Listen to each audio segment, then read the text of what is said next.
Hello folks, today is Friday, February 24th, 2023. As usual, my name is Jake Baldino, here to talk about all the video game news that has been going on this week, and we got a bunch of stuff, so let's just jump right in. The first story is about a store I haven't thought about in a minute, GameStop. As you guys probably know, it's one of the prominent big chain video game retail stores here in the United States and North America, and it seems like they might be facing issues again. The conversation has popped up thanks to someone on TikTok who posted a now very viral video breaking down what seems like, at least in their store, the current sorry state of GameStop, with people not coming in, all items marked down on clearance, and this user, who we will call Red, shortening her username, went on record with the Daily Dot and a couple of other outlets talking about how it's pretty dire and the fact that nobody comes in anymore and that another round of corporate layoffs is going down. According to them, over 50 district managers, an entire warehouse, a tech support team, and a whole customer support service team has been let go. Now, that hasn't been confirmed, I don't, from what I found, of anybody else,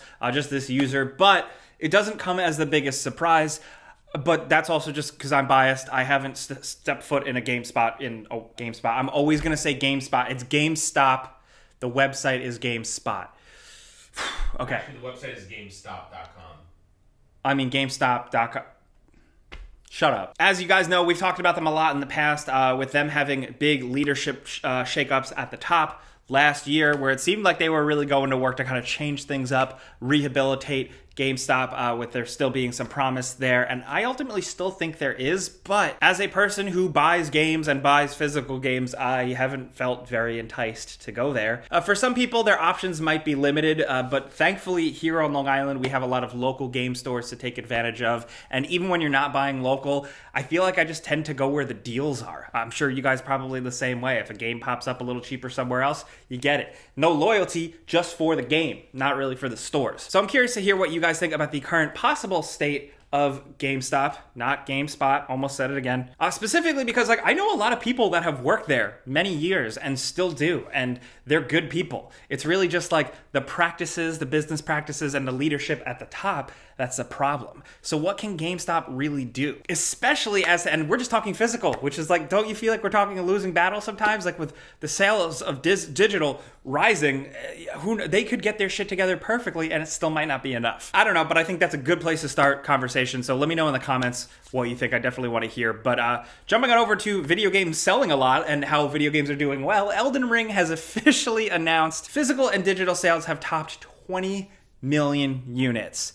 That's big. That's huge. For those keeping track at home, that makes Elden Ring really up there with the big boys, the big heavy hitter franchises, exclusive games from Nintendo, the Grand Theft Auto, stuff like that. Obviously, it's not number one, but it is up there, and it's by far the biggest selling game for From Software, which is also incredibly significant. And now I think this backs up what a lot of people have been saying, and maybe you've been hearing or reading, people pondering about the influence of Elden Ring's game design for games going forward. A lot of times when a game comes out of nowhere and is hugely popular, the creative or different things it does in it tends to influence or inspire a development of other games moving forward. So we could always see little elements of Elden Ring incorporated in other games in cool ways or copycat ways. I'm curious to really see what comes from it. For me, it's maybe the sense of exploration and how the open world is handled, where it's not just a checklist. I'd like to see that become more of a trend, but who knows? Now, in other news this week, Sony dropped a new State of Play where they made some new announcements and stuff, and we'll break those all down in a little bit. But the top story is Suicide Squad. We got a big, long look at Suicide Squad Kill the Justice League gameplay from Rocksteady, the people behind the Arkham Knight series, or the Batman Arkham series. And people have opinions. Let's just say the internet's pretty divided on what we've seen of this game. I don't even know where to start with this story. So what is good off the bat is that we got to see straight up gameplay and cutscenes, and it seems like it can be fun running around the world, blasting enemies and stuff, possibly with your friends. Seems like it might be cool. I like the way the action was going down, despite it relying almost completely on guns and special abilities on the side. But really guns for characters that aren't always known just for using guns. It looks like it could get to mindless shooter territory here and there, but they did outline that you can play it single player or with friends. You can play it totally solo and play through it, which is good for me. I usually play alone. They detailed how traversal works, how a lot of the special special abilities work and how each character has unique special abilities and like, you know, like a melee focus thing for King Shark. Captain Boomerang's kind of got some like weird tricks up his sleeve, like creative thinking stuff like that. Seems kind of cool, but it's all the other stuff that is leading people to be more skeptical. I think the gameplay looks kind of fun. I don't know if it's going to be fun if there's like a grind attached to it and you're endlessly shooting enemies and watching numbers go up for hours and hours. But I think it looks fun on the surface, but the thing that is making people more skeptical is everything else. The endless menus, the fact that the developers from Rocksteady spent time talking about how your character is going to have a gear score, and that gear score will contribute to you being able to access and play harder missions, and the fact that there is a battle pass front and center in the menu. It's going to be focused around cosmetic stuff, they said specifically, but still. Not to mention the fact that also what came out after the presentation is that it is going to require an always online internet connection. Even if you're playing solo, you need to be online, and people have been over that for a while. So for a game from Rocksteady, you know, the Arkham series, the incredible developers that influence so much moving forward, to kind of find themselves, at least what we see here, making a game that hits so many of the bullet points that just annoy a lot of gamers and consumers. It just kind of seems like one of the more cynically minded, focused games. You know, I don't know. They even talked about how they're going to support it way after launch, which, again, to be fair, they have done with the Arkham games, and I actually thought they did a really good job adding expansions and stuff like that. They said here they're going to add more skins, different characters, more things to do. That's great, but is it going to feel like a story expansion on an Arkham game, or is it going to feel like an expansion in a Destiny or a Division or something like that? I think they still haven't really used games as a service type game for this, but it seems like there's kind of something there. And for me, I just want to play a Suicide Squad adventure. I don't want to endlessly play a Suicide Squad adventure. There's only one of a few games out there that can hook me to play for a really long period of time after, you know, the dust has settled. And that's games where it makes sense. Multiplayer, competitive focused games, MMORPGs, or the occasional live service game that comes around like The Division or something like that. But here, I don't know, I'm kind of rambling, but that's where a lot of people's skepticism is coming from. If you look at some of the reactions online, I'm kind of aligned with those. On the other hand, the story stuff they showed, it feels Rocksteady. The story, the music, the characters, like, it's cool. I want to see that. I want to see these cutscenes. I want to experience this story. I just don't want to endlessly grind and shoot things while numbers go up. I still have some faith in Rocksteady because they do creative spins on things, and I just have really liked all of their games. So there's still me keeping an eye on this game, and I just, again, the story is cool. What they showed of the Flash, what they showed of the Wonder Woman. I'm a comic book person, so I want to see this stuff, but yeah. Again, that was a lot. I threw a lot out there with you guys, so really what's up with the Suicide Squad right now is just people are very divided on it. That being said, I always say it with stuff like this, I'm going to judge the game when I get my hands on it. That's what I was put on this silly earth to do. I want to try stuff and see if it's good, so keep your eyes peeled for previews and before we buy videos and stuff like that. Hey, next up, this episode is brought to you by our longtime sponsor, Vessi. Yep, they're back. We're talking about them again. Basically, a lot of you guys have hit me up and said, what was that shoe you've talked about? It's Vessi. These are the dependable, comfortable, go-to, everyday, waterproof kicks that we've been recommending for like 2 years now for a multitude of reasons. They're sustainably made, vegan, and 100% waterproof, which is the coolest feature, especially right now because the weather in New York has been absolutely terrible. It's either freezing, raining, snowy, or completely muddy. And with these things on your feet, you feel invincible thanks to the Dymatex dual knit climate material. Essentially what it does is keeps things waterproof but manages to keep your feet cool in the summer and warm in the winter. So it's completely uncompromised, and their products come in a variety of different sizes and colors for every type of person, every type of shoe needer, people who need shoes. They're good for work, but for me, they've always been by my back door because I have a dog and he is absolutely messy and trashes my backyard, so we're always both covered in mud. And these take a good beating and have been easy to clean. Most importantly though, they're comfortable. So if you want to check them out, join a bunch of people who watch the show who have copped them already. Check out vessi.com/gameranx. Get your Vessi size and sneaker you want now and use code gameranx for 15% off your order. Once again, that's vessi.com/gameranx. Use code gameranx, and big thanks to Vessi for sponsoring our videos. Now in other news, Xbox. Oh boy, more Xbox acquisition stuff. Well, not really. So this week, what happened was Microsoft President and Vice Chairman Brad Smith put out this announcement on social that they have signed a 10-year agreement, an actual binding contract with Nintendo to bring Microsoft Xbox games to their platform. They also said that they will plan to do that with Activision, specifically like with Call of Duty and stuff, but now apparently it's written in ink. They've done this here and there in the past. I mean, like we have Ori and the Will of the Wisps on Switch, and like there's a bunch of examples, but this seems to be like a bigger move. But for me, what I read that as right now is them kind of trying to make themselves look a little better for the fact that regulatory agencies from countries all over the world are prying in and looking into this deal. So conveniently now they sign an agreement with Nintendo that they're best friends and they're putting out their stuff everywhere. Like, yeah, it's going to make them look better. Is the timing a coincidence or was it completely on purpose? I don't know, but that's where that's at. But again, if it gets into console war stuff, I don't know. I don't really play that game. So let me know what you think. Oh, and in a kind of last minute update to this story, Brad Smith did go back on social media to kind of correct a record and emphasize that it's specifically actually about Call of Duty. So it kind of, yes, confirms what I was saying, where it's just kind of to save face.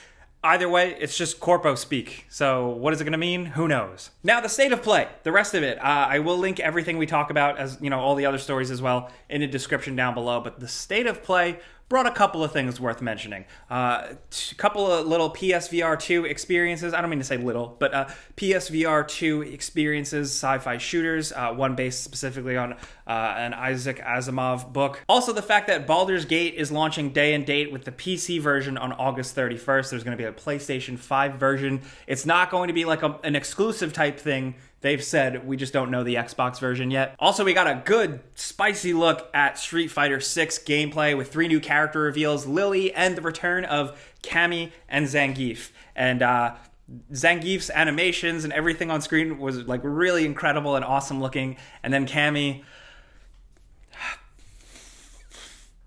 We got a look at a game called Humanity that seems really, really creative. We also got a new look at Tashia, which is dropping in March now. And a good long look at Resident Evil 4. And goddamn, I am so excited for this. This looks crazy. It's actually like I've seen too much. I don't want to see any more. But we got to look at how the Krauser knife fight's going to go down, and they're actually doing it. We got to look at more enemy types, later sections of the game. They answered the thing that I thought from the beginning. I'm like, are they really going to go into crazy mode on the last act on the island when everybody's shooting guns?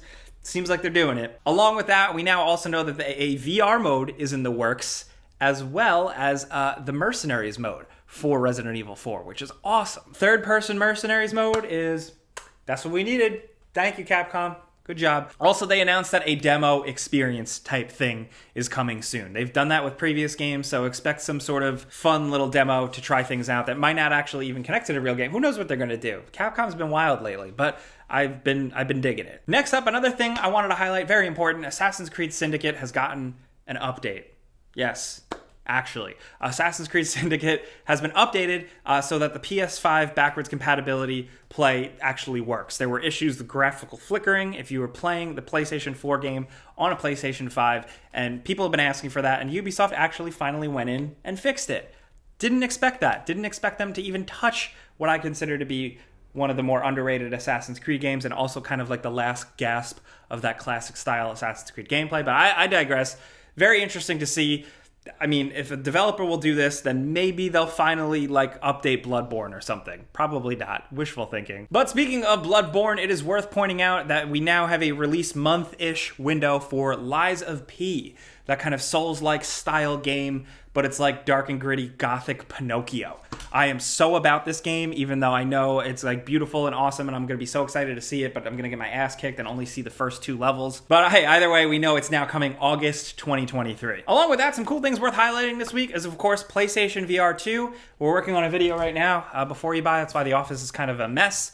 So keep your eyes peeled for that. The hardware seems cool, but there's definitely a lot more to talk about. Also, this totally flew by me, but Kerbal Space Program 2 is now in early access, which is pretty dope. As well as, and it seems like it's going to be a big freaking hit, we got a Before You Buy in the works. I didn't jump on that one because I'm not really a survival guy, but keep your eyes peeled for the Falcon video. Sons of the Forest seems like it's pretty good. So if you're jumping into that this weekend, let us know. And again, keep your eyes peeled for the video. But also, one thing I really wanted to highlight here that is super awesome, just 2 things to check out, is the first, the Half-Life Ray Traced mod is now seemingly out. There's a really cool trailer for it. I really want to check this out. This isn't Half-Life Black Mesa. It is old regular Half-Life with ray trace lighting, and from this trailer it looks like art. Like, it looks absolutely incredible. The mix of realistic lighting with the classic blockier textures is just something that just really appeals to me. Maybe it's because I'm a 90s gamer. I don't know. That is via Sultim T. Shout out to them. Definitely check that out if you're interested. Just check out the trailer.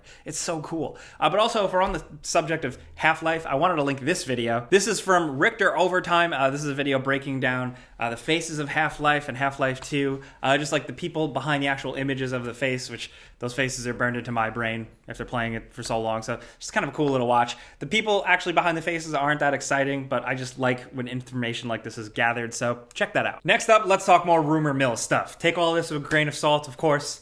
The age-old catchphrase. I'm almost getting tired of saying it at this point, but Metal Gear Solid might be returning. Well, that's according to Andy Robinson from VGC, Video Games Chronicle. They have a podcast now, and on that podcast, they went on the record saying that Konami apparently has a pretty big appearance at E3 planned with announcements around Metal Gear Solid and Castlevania. He said, and I quote, "There's a new Castlevania in addition to the Dead Cells DLC they announced at the Game Awards, and there's this much discussed Metal Gear Solid 3 remake, which I also expect them to finally show." A lot of this doesn't come as too much of a surprise. I mean, on the one hand, like we've talked about how Konami has been back in the game, shopping things around. They're working on Silent Hill property, so it makes sense. They want to make money again, so they're going to start doing it with Metal Gear and Castlevania and stuff like that.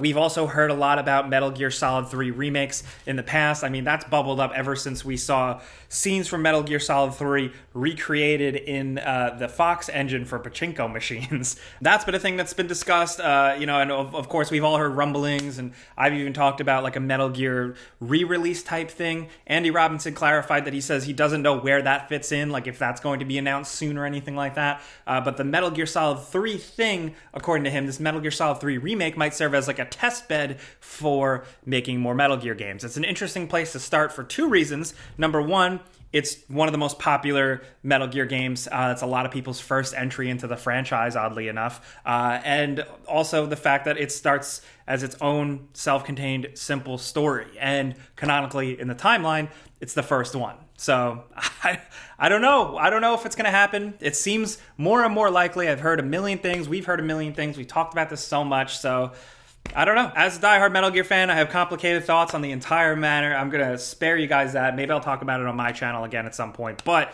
that's where we're at with that, so let me know what you think. Last but not least, I want to talk about Shinji Mikami.